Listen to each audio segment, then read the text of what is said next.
quelque chose avait changé. Écoute-moi, on dit l'eau lave, mais c'est la haine qui rend propre.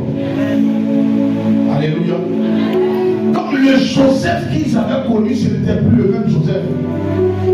Même s'ils voyaient que c'était lui, ils vont refuser de croire que c'est lui. Alléluia.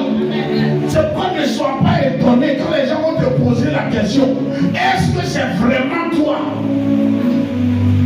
Tu es sûr que c'est toi? Ne sois pas étonné de cette question. Tu es sûr que c'est toi? Alléluia.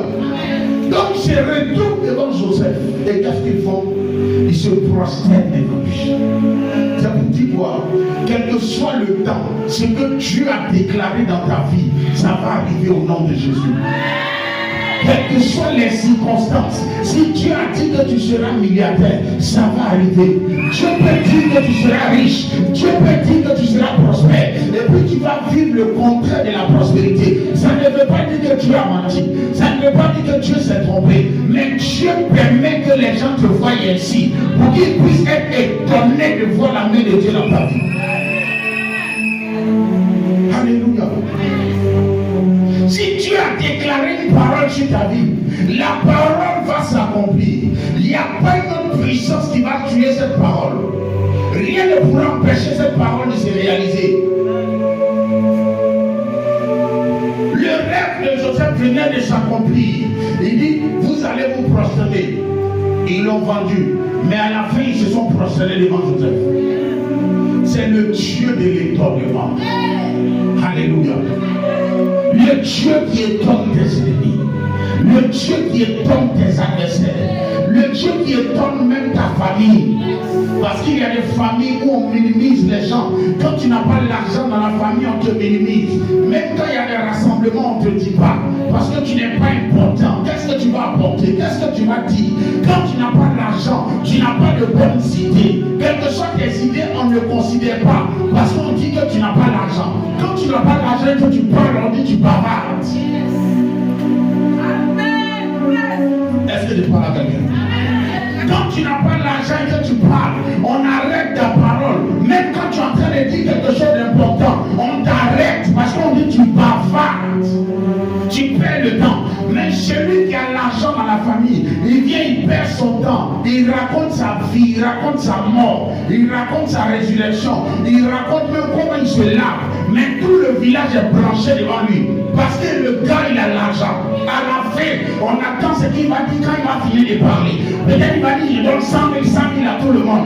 Donc c'est ce qu'on attend. Donc malgré qu'il perd le temps, on le regarde et on le suit. Alléluia. Est-ce que tu comprends ce que je dis? Donc il y a des familles où on minimise les gens. Il y a des familles, c'est quand il y a mauvaise nouvelle, on t'appelle. Parce qu'on a besoin de quelqu'un pour pleurer. Tout ce que tu peux faire, c'est de venir pleurer, c'est tout. Mais celui qui a l'argent, il ne se presse pas pour venir au funérailles. Il attend le dernier moment, il vient. Alléluia. Quand il arrive, il va demander, qu'est-ce qu'il reste à faire ici? Non, on cotise 5 000, non c'est bon. Donnez l'argent des gens, je prends tout en charge. On oublie son retard. Alléluia. Est-ce que vous comprenez? Donc il y a des familles comme ça, où les gens sont en train de te frustrer, où les gens sont en train de se moquer de toi, parce que ton mari et toi certainement ça ne va pas, parce que tu n'as pas de mari. Quand tu te retrouves au milieu de tes camarades, elles ne font que parler de leur mari, ça te fait mal. Mais écoute-moi très bien, il y a un Dieu qu'on appelle le Dieu de l'étonnement, le Dieu de l'étonnement, qui est le Dieu de la dernière minute. Il va étonner tes amis, il va étonner ta famille, il va étonner ton entourage, il va étonner tes connaissances. Au nom de écoute-moi, ils étaient tous étonnés de voir Joseph. D'ailleurs, ils ne l'ont pas reçu, ils ne l'ont pas reconnu au départ. Quand ils ont fini, après la Bible dit, le verset 33 nous dit, ils étaient assis chacun selon son droit d'aînesse. C'est-à-dire le grand frère assis comme ça, lui qui le suit comme ça, l'autre comme ça, comme ça. Ils étaient en ordre, bien rangés devant lui, ils attendaient Joseph.